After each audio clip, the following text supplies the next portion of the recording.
السلام علیکم ناظرین، آج میں فضائل اعمال یعنی رمضان المبارک کے بارے میں ذکر کر رہا ہوں۔ حمد و صلوات کے بعد یہ چند احادیث کا ترجمہ ہے جو رمضان المبارک کے بارے میں وارد ہوئی ہے۔ نبی کریم صلی اللہ علیہ وسلم کی رحمت للعالمین ذات نے مسلمانوں کے لیے ہر باب میں جس قدر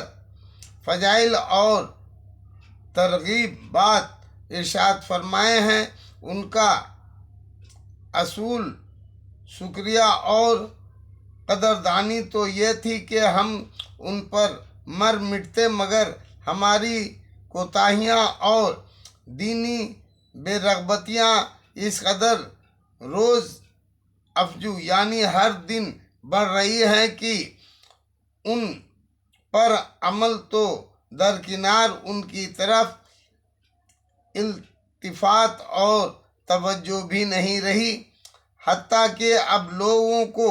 ان کا علم بہت کم ہو گیا ہے۔ ان اوراق کا مقصد یہ ہے کہ اگر ساجد کا ایام تراویح کے حفاظ اور وہ پڑھے لکھے حضرات جن کو دین کسی درجے میں بھی رغبت ہے، اوائل رمضان یعنی رمضان کے شروع میں اس رسالے کا مساجد اور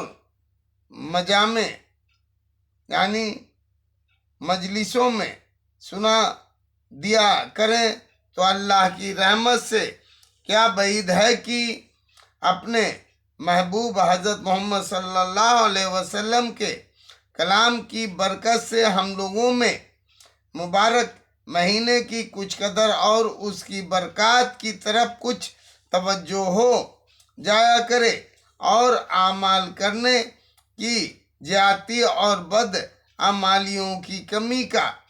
ذریعہ بن جایا کرے۔ حضور صلی اللہ علیہ وسلم کا ارشاد ہے کہ اگر حق تعالیٰ شانہ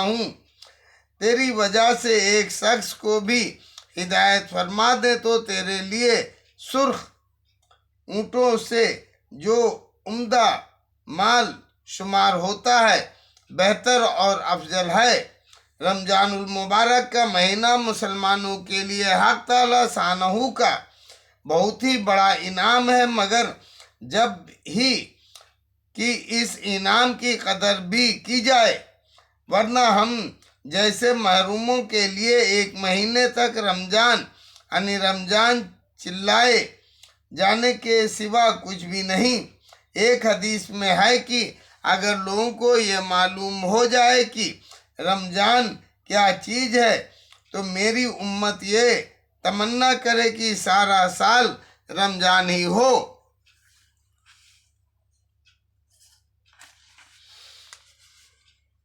جائے۔ ہر شخص سمجھتا ہے کہ سال بھر کے روزے رکھنے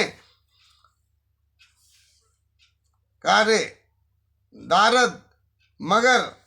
رمضان المبارک کے ثواب کے مقابلے میں حضور صلی اللہ علیہ وسلم کا ارشاد ہے کہ لوگ ان کی تمنا کرنے لگے۔ ایک اور حدیث میں ارشاد ہے کہ رمضان المبارک کے روزے رکھنا دل کی کھوٹ اور وساویس یعنی غلط خیال کو دور کرتا ہے۔ آخر کوئی تو بات ہے کہ صحابہ کرام رضی اللہ عنہ تعالیٰ کے مہینے میں جہاد کے سفر میں باوجود نبی کریم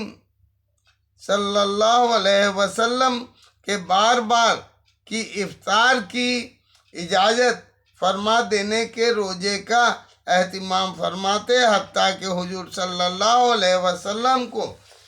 حکماً منع فرمانا پڑا۔ مسلم شریف کی ایک حدیث میں ہے کہ صحابہ اکرام رضی اللہ عنہ تعالیٰ ایک غزوے یعنی لڑائی کے سفر میں ایک منزل پر اترے۔ گرمی نہایت سخت تھی اور غربت کی وجہ سے اس قدر کپڑا بھی سب کے پاس نہ تھا کہ دھوپ کی گرمی سے بچاؤ کر لیں۔ بہت سے لوگ اپنے ہاتھ سے آفتاب کی شعاع سے بچتے تھے۔ اس حالت میں بھی بہت سے روزے دار تھے جن سے کھڑے ہو سکنے کا تحمل نہ ہوا، یعنی کھڑے ہونے کی بھی طاقت نہ رہی اور گر گئے۔